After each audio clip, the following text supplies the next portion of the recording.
শহরের নামকরা মাস্তান রাফিদের যৌনাঙ্গ কেটে কে যেন ইয়ামিনের ফেয়ার অ্যান্ড লাভলি বিজ্ঞাপন পোস্টারের মাঝ বরাবর লাশকে রেখে দিয়ে গেছে। পুরো শহরকে যেন তাক লাগিয়ে দিয়েছে এই বিষয়টা। সবাই রাস্তার মাঝে জড়সড় হয়ে বিজ্ঞাপন পোস্টারের দিকে অবাক দৃষ্টিতে তাকিয়ে আছে।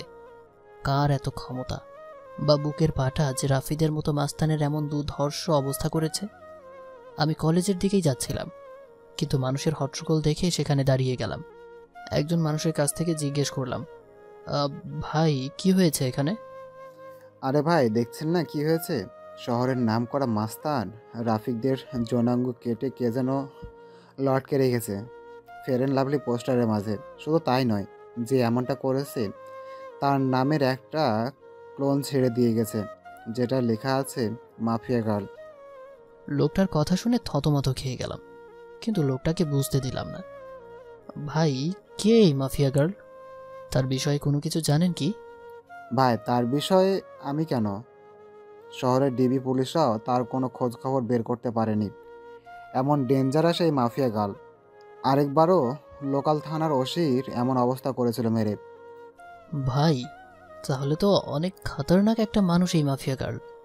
হ্যাঁ, অনেকটা খাতারনাক সে। এবার আমি চললাম ভাই। এখন তার কানে পৌঁছে যায়, কখন তার কানে পৌঁছে যায় যে আমি তাকে নিয়ে কথা বলেছি, এরপর সে আমারও এমন ভয়ঙ্কর অবস্থা করবে। ভাই মাপ চাই, ও দোয়াও চাই। এমন বীভৎসভাবে মরার কোনো ইচ্ছে নেই আমার। তবে শেষ একটাই কথা বলি, মাফিয়া গার্ল যেটা করেছে সেটা একদমই ঠিক করেছে।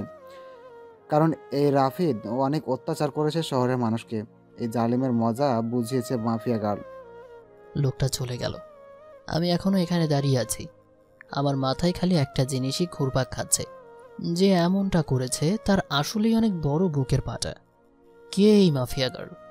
না, এই মাফিয়া গার্লের সাথে আমি দেখা করব। তখনই কলেজ ফ্রেন্ড শামীম ফোন দিল। কিরে বেটা, তুই কই রে? তাড়াতাড়ি কলেজে আয়। কোনো কিছু হয়েছে নাকি রে? তুই কি রাফিদের বিষয় কিছু শুনিসনি? হ্যাঁ, শুনেছি, আর আমি তো সেখানেই দাঁড়িয়ে আছি। বাপরে, কি কলিজা মাফিয়া গালের! এমন না করা নেতাকে, এমন নাম করা নেতাকে সে এইভাবে কেলিয়ে দিল। আমার তো ভাবতেই অবাক লাগছে। আচ্ছা, তুই তাড়াতাড়ি কলেজে আয়। কলেজেও এসব নিয়ে তোলপাড় চলছে, কারণ রাফিদ কলেজ নেতা ছিল। আচ্ছা, আমি আসছি, তুই একটু দাঁড়া। ফোন রেখে দিয়ে কলেজের উদ্দেশ্যে রওনা হলাম। মাথায় এখনও মাফিয়া গার্লের বিষয়টা ঘুরপাক খাচ্ছে। মাফিয়া গার্লকে নিয়ে ভাবতে ভাবতে কলেজে চলে এলাম। কলেজে পৌঁছাতেই দেখি শামীম কলেজের গেটে দাঁড়িয়ে আছে। যাক, তুই এসেছিস। কিন্তু আজ নাকি ক্লাস হবে না রাফিদের বিষয়টার জন্য। কি এক আতঙ্ক লাগিয়ে দিল মাফিয়া গার্ল, আল্লাহ! হ্যাঁ রে, সেই রকমের আতঙ্ক ছড়িয়ে দিয়েছে মাফিয়া গাল।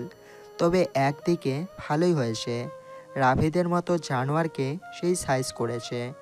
অনেক উড়েছিল বেটা, এবার উড়াউড়ি বন্ধ হয়ে গেছে চিরতরে। এজন্যই বলে বেশি উড়া ভালো না। হ্যাঁ, রাফিদ অনেক পাওয়ার দেখাতো কলেজে। একদম শিক্ষা দিয়ে দিয়েছে মাফিয়া গার্ল। আচ্ছা বাদ দে এখন ওসব কথা। চল নদীর পাড়ে গিয়ে আড্ডা দিব। ওকে, চল। তারপর দুই বন্ধু মিলে চলে গেলাম নদীর পাড়ে। সেখানে গিয়ে দুই বন্ধু বসে বসে আড্ডা মারছি। হঠাৎই নজর পড়লো আমাদের অপোজিটে বসে থাকা একটা মেয়ের দিকে। সে ল্যাপটপ নিয়ে বসে বসে কি একটা যেন করছিল। মেয়েটাকে ঠিকমতো দেখা যাচ্ছে না, কারণ চুলের কারণে পুরো চেহারাটা ঢেকে আছে। তবে যতটুকু দেখা যাচ্ছে শরীরের অঙ্গ, ততটুকু দেখেই বুঝে গেলাম যে মেয়েটার গায়ের রং হুঁড়পড়িদের মতো। এই আকাশ, তুই ওদিকে তাকিয়ে কি দেখছিস? আমি কত সময় ধরে বক বক করে চলেছি। আরে দেখ না, সামনে বসে থাকা মেয়েটার দিকে, কেমন মগ্ন হয়ে ল্যাপটপে কাজ করছে। আরে, এত আমাদের কলেজের রামিসা, যে কিনা কলেজের টপার, সব সময় পড়ালেখা নিয়ে মগ্ন হয়ে থাকে। এখনও নিশ্চয় ল্যাপটপে পড়ালেখা নিয়ে গবেষণা চালাচ্ছে। শামীম, তুই একটা জিনিস লক্ষ্য করেছিস মেয়েটার? তার চুলগুলো কত লম্বা লম্বা, আর গায়ের রংটা পুরো দুধে আলতা। হ্যাঁ, সে আমি অনেক আগে থেকে জানি, কারণ কলেজের সবাই ওর জন্য পাগল। কিন্তু সে কাউকে পাত্তা দেয় না, সারাদিন পড়ালেখা নিয়ে পড়ে থাকে। তার কাছে এসবের কোনো টাইম নেই। কিন্তু বন্ধু, মেয়েটাকে দেখে না আমার ভেতরে কেমন যেন ঘোটাঘুটি হচ্ছে। মনে হচ্ছে যেন মেয়েটা আমার ভবিষ্যৎ বউ হবে। সেই স্বপ্ন কোনোদিনই পূরণ হবে না তোর, কারণ আমাদের মতো ছাগলের কপালে এসব মেয়ে কখনো জুটবে না। আরে জুটবে কি জুটবে না সেসব পরে দেখা যাবে, কিন্তু এখন চল না, ওর সাথে একটু কথা বলে আসি। মনটা না কেমন যেন ছটফট করছে কথা বলার জন্য। আরে ভাই, তোর কি মনে হয় সে আমাদের সাথে কথা বলবে? ভাই তাও চল না প্লিজ। আচ্ছা চল। শামীমকে নিয়ে মেয়েটার কাছে চলে গেলাম। মেয়েটার সামনে গিয়ে দাঁড়িয়ে আছি ছায়ামূর্তির মতন, কিন্তু তার যেন আমাদের দিকে কোনো খেয়ালই নেই, সে তার কাজে মগ্ন হয়ে আছে। এই দেখলি, দানবের মতো দুটো মানুষ আমরা তার সামনে এসে দাঁড়িয়ে আছি, কিন্তু আমাদের দিকে কোনো খেয়াল নেই। রামিসা এমনই, কারোর সাথে কথা বলে না। আরে চুপ থাক তো, আমি কথা বলছি, দেখতে থাক। আমি একটা বড় করে কাশি দিলাম, কিন্তু মেয়েটার কোনো রেসপন্সই দেখতে পেলাম না। মেয়েটা এখনও তার কাজেই মগ্ন। এবার শরম লজ্জা ভেঙে সোজা ডাক দিলাম, এই যে শুনছেন?" মেয়েটা আমার ডাক শুনে ল্যাপটপ থেকে মাথা তুলে তাকালো। এতটা সময় মেয়েটার চেহারা দেখা যাচ্ছিল না, কিন্তু এখন সে আমাদের দিকে তাকানোই পুরো স্পষ্ট বোঝা যাচ্ছে চেহারা। মেয়েটাকে দেখে পুরো শরীর ঠান্ডা হয়ে গেল আমার। ও আল্লাহ, এটা তো মেয়ে না, এটা তো পরী, আকাশ থেকে ভুল করে নেমে আসা কোন হুড়পরি। জি বলুন। আমি মেয়েটার দিকে চোখ বড় বড় করে তাকিয়ে আছি। আমার তো পুরো দুনিয়াদারি নিমেষেই থমকে গেল। আমি চুপচাপ তাকিয়ে আছি মেয়েটার দিকে। তখনই সাইড থেকে শামীম ধাক্কা দিয়ে বলল, আরে আকাশ, তুই কোথায় হারিয়ে গেলি? হ্যাঁ, শামীমের কথায় হুঁশ ফিরে আসলো। না না, আমি এখানেই আছি, কোথাও হারাইনি। না হারালে বোবার মতো ওর দিকে ড্যাব ড্যাব করে তাকিয়ে আছিস যে? শামীম কথা শেষ না করতেই পাশ থেকে মেয়েটা আবার বলে উঠল, জি কিছু বলবেন কি? না না, কিছু বলবো না, আপনাকে শুধু চেয়ে চেয়ে দেখব। মানে বুঝলাম না। আরে মানে আপনার সাথে একটু কথা বলতে চাই। জি বলুন, বললাম তো। আপনার পাশে কি একটু বসা যাবে আগে? পাশে বসে কি করবেন? কি বলতে এসেছেন সেটা বলে প্লিজ চলে যান। আমি এখন পড়া নিয়ে একটু বিজি আছি। আচ্ছা থাক, তাহলে অন্য একদিন বলবো। আচ্ছা। মেয়েটা আবার ল্যাপটপে মাথা গুঁজে দিল, আর আমি বোকার মতো সেখানে ঠায় দাঁড়িয়ে আছি। আমার যেন ভ্রমই কাটছে না। মেয়েটাকে দেখার পর থেকে পুরোপুরি মাতাল হয়ে গেছি আমি। এই আকাশ, চল এবার। না আমি যাব না, তুই যা। মানে কি আকাশ, এখানে দাঁড়িয়ে দাঁড়িয়ে কি করবি শুনি? মেয়েটাকে তাকিয়ে তাকিয়ে দেখব। আকাশ, তোর মাথা কি খারাপ টারাপ হয়ে গেল নাকি? কি সব আবল তাবল বলছিস? হ্যাঁ হ্যাঁ, হয়তো হয়ে গেছে। হো আল্লাহ, কোন পাগলের পাল্লায় পড়লাম আমি। আচ্ছা শামীম, একটা কথা বলি। হ্যাঁ বল। আমার না মেয়েটাকে কোলে উঠিয়ে নিয়ে কাজী অফিসে দৌড় দিতে মন চাচ্ছে। ইচ্ছে করছে এখনই বউ বানিয়ে ফেলি মেয়েটাকে। একটা ঠাটিয়ে লাগিয়ে দেব তোর গালে, বেটা ফাজিল। চল তুই এখান থেকে। শামীম আকাশকে টেনে সেখান থেকে নিয়ে আসলো। শামীম, এমনটা না করলেও পারতিস, আর একটু দেখতে দিলে কি হতো মেয়েটাকে। ধ্যাত বেটা, তুই আমার মনের দুঃখ বুঝলি না। থাক তুই, আমি বাসায় গেলাম। শামীমকে ফেলে রেখে সেখান থেকে সোজা বাসায় চলে আসলাম। বাসায় এসে ব্যাগ রেখে ওয়াশরুমে চলে গেলাম। একটু পর ওয়াশরুম থেকে বের হয়ে না খেয়ে সোজা শুয়ে পড়লাম। মেয়েটাকে দেখার পর থেকে যেন খাওয়া দাওয়ার সমস্ত রুচি উঠে গেছে আমার। বিছানায় শুয়ে শুয়ে মেয়েটার কথা ভাবতে লাগলাম। মেয়েটাকে নিয়ে ভাবতে ভাবতে কখন যে ঘুমিয়ে গেছি আল্লাহই জানে। এক ঘুমে রাত হয়ে যায়, তাও ঘুম ভাঙেনি আমার। শামীম ফোন দিয়ে ঘুম ভাঙিয়েছে। আরে ঘুমাচ্ছি। আরে কি হয়েছে? কি? তাড়াতাড়ি লাফ দিয়ে বিছানা ছেড়ে উঠে পড়লাম। তারপর ফোনের ডাটা অন করে শামীমের দেওয়া লিঙ্কটা থেকে ইউটিউবে প্রবেশ করলাম। ইউটিউবে প্রবেশ করতেই দেখি মাফিয়া গার্ল লাইভে এসেছে। চেহারা দেখা যাচ্ছে না, পুরো মুখ ঢাকা তার। আর তার থেকে বড় কথা, মেকানিক্যাল একটা অটো ভয়েস এসে লাইভে এসেছে। দেখুন, সবার উদ্দেশ্য করেই বলছি, আমাকে ধরাতে দূরের কথা, সেসব কিছু নিয়ে চিন্তা করলেও ঘাড় থেকে মস্তক আলাদা করে দিব আমি। আর আজকে লাইভে আসার উদ্দেশ্য হলো নেতা রাফিদের ব্যাপারে কিছু জানানোর আছে আপনাদেরকে। রাফিদ এখনও জীবিত, কিন্তু আজ তার শেষ দিন। আগামীকাল শহরে যে কোনো এক স্থানে রাফিদের লাশ আমি ফেলে রেখে যাব।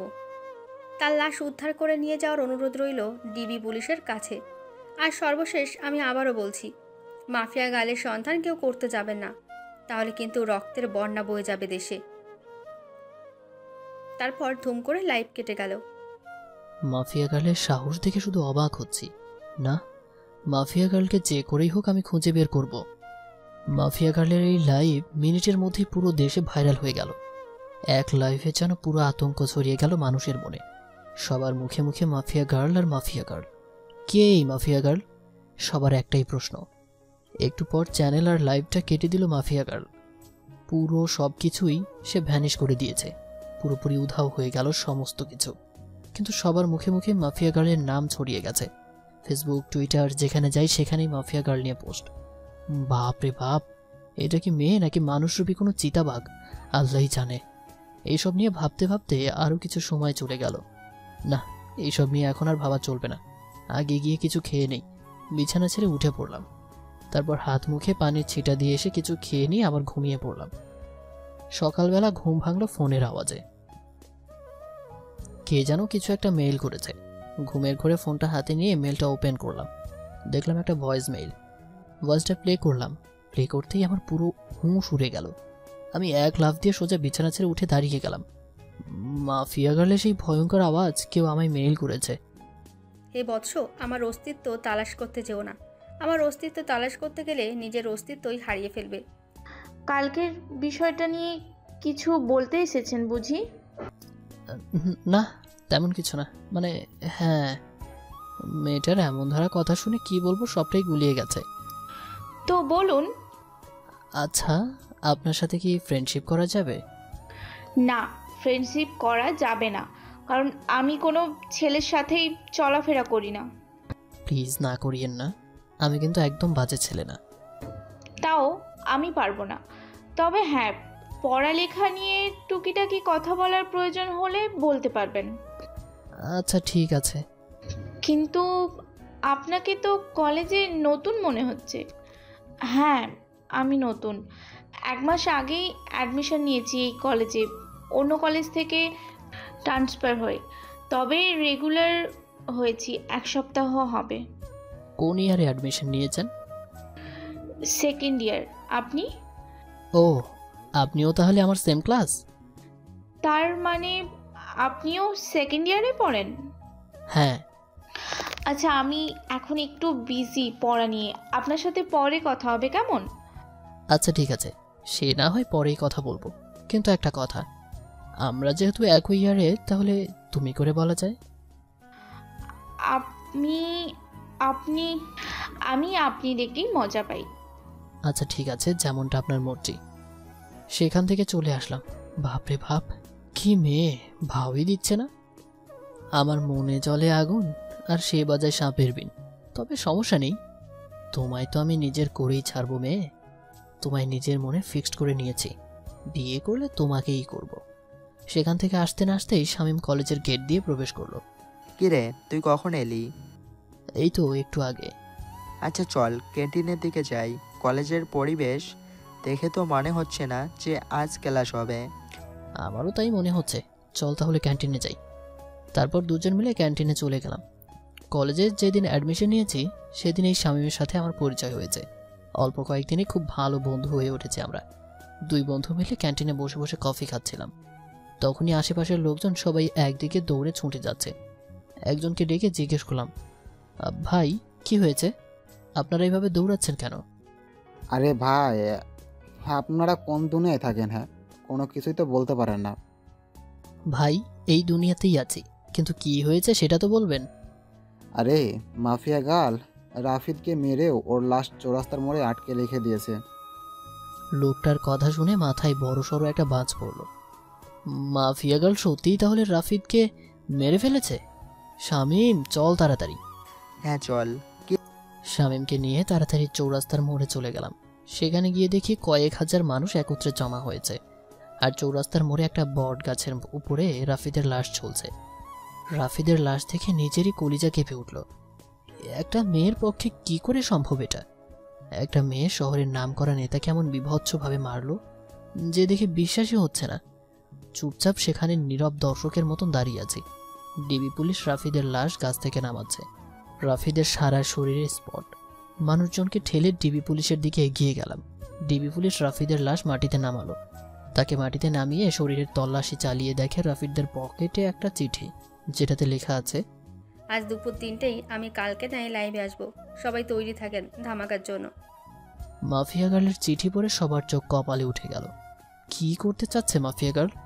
রাফিদকে তো মেরেই ফেলেছে, আবার কি নতুন করে ধামাকা দিবে সে? না, আজ লাইভ দেখতেই হবে। এদিকে ডিবি পুলিশ সবাইকে স্থান ত্যাগ করতে বলল। সবাই যে যার মতন চলে গেল। আমিও চলে আসলাম বাসায়। কলেজের দিকে আর গেলাম না। বাসায় এসে 3টা বাজার অপেক্ষা করছি। দুপুর 3টা বাজতে আর 2 মিনিট বাকি। তখনই মাফিয়া গার্লের সেই ইউটিউব লিঙ্কে ক্লিক করলাম, আর চ্যানেলটা ওপেন হয়ে গেল। 3টা বেজে গেছে, আর সাথে সাথে চ্যানেলটা থেকে মাফিয়া গার্ল লাইভে চলে আসলো। সে গতকালের ন্যায় মেকানিক্যাল একটা টোন ব্যবহার করে লাইভে এসেছে।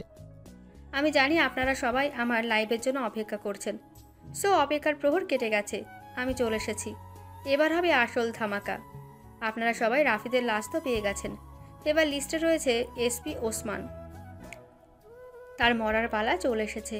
এমপি ওসমান মৃত্যুর জন্য তৈরি হয়ে নে। এবার তোকে আমার হাত থেকে কেউ রক্ষা করতে পারবে না। সমাজের আড়ালে লুকিয়ে থাকা সব কয়টা মুখোশধারীকে এইভাবে ভয়ানক মৃত্যুদণ্ড দিব আমি। কেউ তোদেরকে আমার হাত থেকে বাঁচাতে পারবে না। আর শুনে রাখেন সকলকেই, আমি কোনো খারাপ কাজ করেছি না। সমাজের নষ্টাগুলোকে বেছে বেছে সাজা দিচ্ছি। এসপি ওসমানের মৃত্যুর পর বাকি টার্গেটের নাম আমি বলে দিব। এসব কিছু আমি সমাজের ভালোর জন্যই করছি। তবে হ্যাঁ, আমার পার্সোনাল একটা মাকসাদ আছে, সেটা হলো আমি আগুনের সাথে দেখা করতে চাই। এসব করে সে যেন নিজেই আমার কাজকর্ম দেখে আমার সাথে দেখা করে। যতদিন না সে আমার সাথে দেখা করবে ততদিন এই রূপ করে যাব আমি। মাফিয়া গার্লের মুখে আগুন নামটা শুনে ভেতরে ছ্যাঁত করে উঠল। আল্লাহ, এ তো দেখি উল্টো চক্র। যেখানে মাফিয়া গার্লকে আমি খুঁজছি, সেখানে সে উল্টো আগুনের তালাশ করছে। মাফিয়া গার্লের মুখে আগুন নামটা শুনে ভেতরে ছ্যাঁত করে উঠল। আল্লাহ, এ তো দেখি উল্টো চক্র। যেখানে মাফিয়া গার্লকে আমি খুঁজছি, সেখানে সে উল্টো আগুনের তালাশ করছে। না, মাফিয়া গার্লের খোঁজ বের করতেই হবে, যে করেই হোক না কেন। আমি মাফিয়া গার্লকে খুঁজে বের করবই। তবে আগে মাফিয়া গার্লের পরিশেষটা শুনি, সে কি বলতে চায়। আগুন, আপনি যেখানেই আছেন না কেন, আপনি যদি আমায় তালাশ না করেন, তাহলে এইসব কোনোদিনও বন্ধ করব না আমি। একটা কোডিং দিয়ে গেলাম আমার 2244। এই কোডিংটা আপনি ছাড়া কেউ বুঝবে না, সো নিজেই আমার খোঁজ বের করুন। মাফিয়া গার্লের কোডিং শুনে আরো মাথা খারাপ হয়ে গেল। মাফিয়া গার্ল চাইছেটা কি? কিছুইতে মাথায় কাজ করছে না। সে আগুনের সাথে দেখা করতে চায়, তার উপরে আবার সে নিজের লিড কোড ইউজ করছে। মাথা তো পুরো কাজ করা বন্ধ করে দিয়েছে, আর কিছুই যেন ভাবতে পারছি না। মাথা পুরো জ্যাম হয়ে গিয়েছে। মাফিয়া গার্ল লাইভ কেটে দিয়ে বের হয়ে গিয়েছে। এদিকে আমার মাথায় প্যাটার্ন পড়ে আছে, মস্তিষ্ক পুরো নিস্তেজ হয়ে আছে আমার। না, আর না, আগেই নিজেকে একটু রিল্যাক্স করি, পরে না হয় মাফিয়া গার্লকে নিয়ে ভাবা যাবে। ডাটা অফ করে দিয়ে শুয়ে পড়লাম। এখন একটু ঘুমাবো, পরে না হয় ঘুম থেকে উঠে বিষয়টা নিয়ে ভাবা যাবে। যেমন ভাবা তেমন কাজ, সব চিন্তা একপাশে রেখে ঘুমিয়ে পড়লাম। বিকেলবেলা ঘুম থেকে উঠে বাইরে চলে এলাম। মাথা কেমন যেন ভারী হয়ে আছে। তাড়াতাড়ি কাকুর দোকানে যেতে হবে, না হয় মাথা ঠিক হবে না। ওনার দোকানে গিয়ে চা খেয়ে আগে মাথা ঠিক করতে হবে। কাকুর দোকানে গিয়ে চায়ের অর্ডার করলাম। মাথায় জ্যাম মোটামুটি ছুটেছে মনে হচ্ছে। চা খেয়ে শরীরটা চাঙ্গা লাগছে একটু। হ্যাঁ, এবার শান্ত মাথায় ভাবি মাফিয়া গার্লের কথা। আচ্ছা, মাফিয়া গার্ল আমার খোঁজ কেন করছে? কি চায় সে আমার কাছে? আর কেন বা সে এমন কর্মকাণ্ড করছে? দেশে তো প্রশাসন আছে দুর্নীতিবাজদেরকে শাস্তি দেওয়ার জন্য, তারপরেও কেন মাফিয়া গার্ল আইনের বিপক্ষে যাচ্ছে? হাজারটা প্রশ্ন নিজেকে নিজে ছুঁড়ে মারলাম। এবার আমার শান্ত মস্তিষ্ক ধীরে ধীরে সব কটা প্রশ্নের উত্তর খোলাসা করতে লাগলো। দেখ, দেশের যেই অবস্থা তা কোনোদিন শুধরাবে না। একটার পর একটা দুর্নীতিবাজ পয়দা হয়েই যাবে, কখনো তাদেরকে থামানো যাবে না। নিজের মনের উত্তরের সাথে মাফিয়া গার্লের কর্মকাণ্ডের জাজমেন্ট করলাম। পরিশেষে যা বুঝতে পেলাম, হ্যাঁ, মাফিয়া গার্ল একদিকে ঠিকই করছে। যাদের শাস্তি হয় না সে তাদেরকে শাস্তি দিচ্ছে। এমন একটা মানুষেরই অভাব ছিল দেশে, কিন্তু একটা জিনিসের উত্তর কোনোভাবেই পেলাম না। মাফিয়া গার্ল আমার খোঁজ কেন করছে? কি চাই সে আমার কাছে? এটার উত্তর আমার জানতেই হবে। তবে তার জন্য মাফিয়া গার্লকে দরকার আমার। হ্যাঁ, মাফিয়া গার্লকে দরকার আমার। মাফিয়া গার্ল, তুমি অপেক্ষায় থাকো, জলদি দেখা হচ্ছে তোমার সাথে। কাকুর দোকান থেকে উঠে চলে এলাম। ভেতরে খালি একটা জিনিসই কাজ করছে, মাফিয়া গার্লের খোঁজ বের করা। হ্যাঁ, সেটা আমি অতি শীঘ্রই বের করে ফেলবো। তারপর হবে আসল খেলা। যদি অসাধু কোনো মতলব থাকে আগুনকে নিয়ে, তখন মাফিয়া গার্ল বুঝতে পারবে যে কত ধানে কত চাল। আগুনও কোনো ফেলনা জিনিস না, সেটা সে তখন হারে হারে টের পাবে। তবে তার একটা হেস্তে করবই আমি। সে আগুনকে হয়রানি করিয়েছে। সে জানে না যে সে আগুন নিয়ে খেলা করছে। যেই আগুন বছর 3 আগে জ্বলে উঠেছিল, সেদিন কয়েক শতাধিক মানুষের চোখে মুখে ছিল কান্না, আর আতঙ্কে ছিল পুরো দেশ। আর সেই আগুনকে মাফিয়া গার্ল নামক 2 দিনের একটা মেয়ে ফোর্স করে দেখা করার জন্য। এটার মজা তাকে বোঝাবো আমি। এসব নিয়ে ভাবতে ভাবতে বাসায় চলে এলাম। বাসায় এসে কিছু সময় বই নিয়ে ঘাটাঘাটি করে উঠে পড়লাম। তারপর খেয়ে দিয়ে বিছানায় পিঠ এলিয়ে দিলাম। শুয়ে শুয়ে ফেসবুকিং করছি, নিউজ ফিড ঘাটছিলাম। তখনই মাফিয়া গার্লকে নিয়ে একটা পোস্ট সামনে এলো। কে যেন গ্রুপে মাফিয়া গার্লকে নিয়ে পোস্ট করেছে। পোস্টের ক্যাপশনে লেখা, mafia girl is the best woman in the world. ইস, আমিও যদি মাফিয়া গার্লের মতন হতে পারতাম। পোস্টটা দেখে একটাই রিয়াকশন মনে পড়ল, বাবা গো বাবা, টুরু লাভ। আরে বেটা, তোর যদি এতই মাফিয়া গার্লের মতন হওয়ার ইচ্ছা, তাহলে লিঙ্গ পরিবর্তন করে মাফিয়া গার্লের মতো কাজকর্ম শুরু করলেই পারিস। যত সব বিরক্তিকর পোস্ট। মাথা পুরো বিগড়ে যাচ্ছে মানুষের আহ্লাদ দেখে। কি যে পেয়েছে মানুষ মাফিয়া গার্লকে নিয়ে, আল্লাহ! যেখানেই যাই সেখানেই মাফিয়া গার্ল আর মাফিয়া গার্ল। পুরো ডিসগাস্টিং। বাঙালি কিছু একটা পেলেই ভার্চুয়াল জগতে তোলপাড় শুরু করে দেয়, বিশেষ করে ফেসবুকে। বিরক্ত নিয়ে ফেসবুক থেকে বের হয়ে আসলাম। তারপর ঘুমিয়ে গেলাম। পরের দিন সকালবেলায় উঠে কলেজে চলে গেলাম। কিন্তু আমি আমার খোঁজ চালু করে দিয়েছি। মাফিয়া গার্লের খোঁজ করতে করতে 2-1 দিন কেটে গেল। অনেক চেষ্টা চালিয়েছি মাফিয়া গার্লের খোঁজ করার, কিন্তু কোনো রকমেই খোঁজ বের করতে পারলাম না। কিন্তু আমি হাল ছাড়ব না। তবে একটা কথা, আমি যদি পাওয়ার খাটাই তাহলে ঘন্টা খানেকের মধ্যে মাফিয়া গার্লের খোঁজ পেয়ে যাব আমি। কারণ আমার জন্য কোনো কিছু অসম্ভব নয়। আমি সেই খতরনাক খিলাড়ি যে কিনা অনেক বড় বড় মাপের মানুষের হাল খারাপ করে দিয়েছি। আমি সেই আগুন। আমি একবার হাতের ইশারা করলে মাফিয়া গার্লকে আমার সামনে নিয়ে চলে আসবে আমার ছেলে পেলে। কিন্তু আমি চাই না পাওয়ার খাটাতে। আমি চাই নিজের বলে ওকে বের করব। আর তাছাড়া পাওয়ার খাটাতে গেলে আমার অতীত সামনে চলে আসবে। কিন্তু আমি চাই না আমার অতীত সামনে আসুক। তাই চুম্পিসারে খোঁজ চালাতে লাগলাম। এভাবে আরও কয়েকটা দিন কেটে গেল। আমি মাফিয়া গার্লের খোঁজ চালু রাখলাম। এখনও তাকে বের করতে পারিনি। তবে হঠাৎ একদিন আরেকটা ভয়ঙ্কর ঘটনা সামনে এলো। মাফিয়া গার্ল সেই এসপিকে মেরে ফেলেছে। শুধু তাই নয়, রাফিদের থেকেও বিভৎসভাবে মেরেছে তাকে।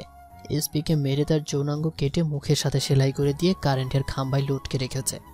সাথে গলার মধ্যে একটা নেম প্লেট ঝুলিয়ে দিয়েছে, যাতে লেখা আছে। এবার তো আরও আতঙ্ক ছড়িয়ে গেল।